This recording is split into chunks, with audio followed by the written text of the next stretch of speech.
Chers amis, bonjour. Je vais vous parler aujourd'hui, enfin ce matin, nous sommes dimanche, je vais vous parler du printemps de la poésie, le printemps des poètes.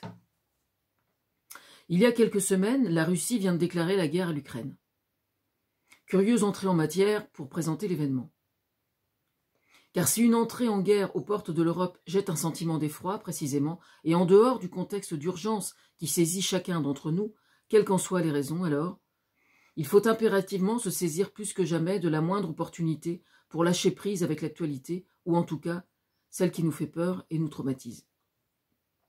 Alors, plus que jamais, faire l'effort de réhumaniser ce que la pandémie avait déjà si malmené chez beaucoup d'entre nous, et provoquer un entre-soi qui induit une solitude qui, sans vous avertir, peut s'avérer être toxique. La solitude peut être bénéfique, prétendent certains, ce qui est tout à fait vrai, par le phénomène d'introspection qu'elle permet, la lecture ou la création sous tous les angles.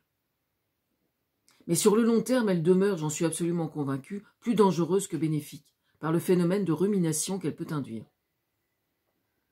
Quel rapport avec la poésie, pensent certains? J'y viens, précisément. La poésie induit, il me semble, une forme de disponibilité, de décalage, je dirais même, un retour aux origines enfantines de la perception sensorielle dont les enfants ont l'honneur et l'avantage d'être les maîtres. La poésie n'est pas un privilège de lettrés ou d'écrivains, et bien moins encore d'intellectuels ou de diplômés, est-ce lettres ou pas.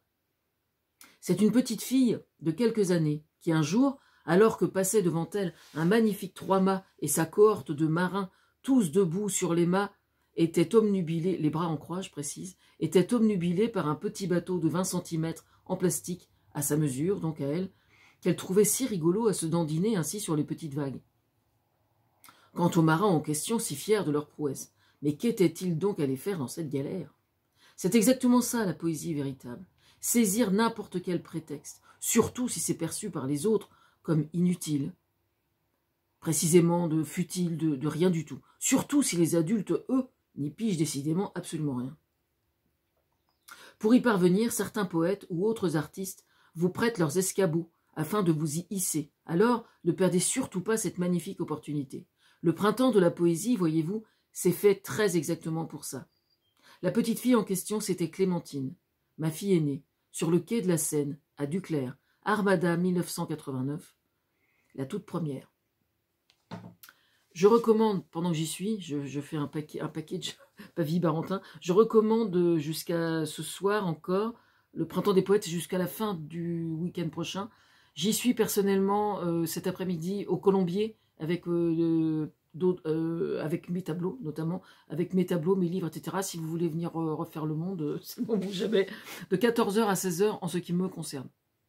Enfin, il est possible que je modifie les heures parce que je crois que j'ai des copains qui chantent à Barentin et donc je ne sais pas comment je vais m'arranger.